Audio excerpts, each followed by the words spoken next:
Pemirsa, pandemi COVID-19 hampir 1,5 tahun melanda. Banyak kepala keluarga di PHK dan kehilangan pekerjaan, serta naiknya angka kemiskinan. Namun segala persoalan tersebut jangan sampai dijadikan alasan untuk mengabaikan perlindungan terhadap hak anak.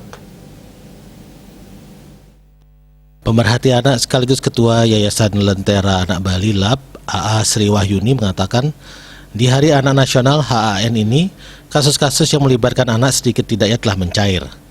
Anak sebagai korban telah banyak yang berani melapor. Hanya saja keadilan dan penanganan anak sebagai korban maupun pelaku masih belum optimal, terutama upaya selanjutnya pasca proses hukum yaitu rehabilitasi mental.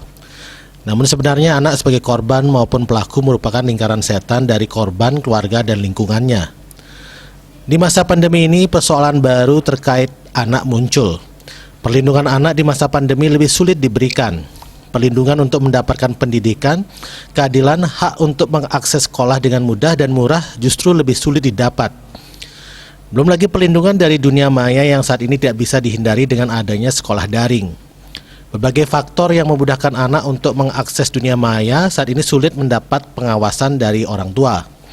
Apalagi para orang tua dan banyak keluarga lain saat ini semakin berat untuk bertahan hidup karena tuntutan ekonomi di masa pandemi.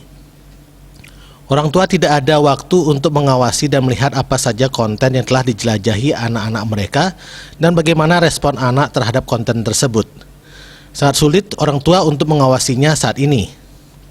Selain itu, persoalan baru bagi anak terkait eksploitasi dunia maya ini juga belum ada gambaran yang jelas dalam hal perlindungannya.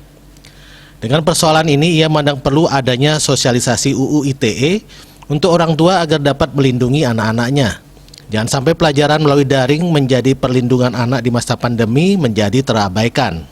Sekretaris LBH Apik Bali dan fasilitator Anak Luh Putu Anggreni mengatakan, ketika orang tua disibukkan dengan persoalan ekonomi, bingung mencari pekerjaan di masa pandemi, perhatian terhadap anak menjadi berkurang dan cenderung diabaikan. Pembelajaran secara daring dari rumah juga akan membuat anak merasa bosan. Selain permasalahan pembelajaran daring, persoalan ekonomi juga memaksa anak untuk bekerja.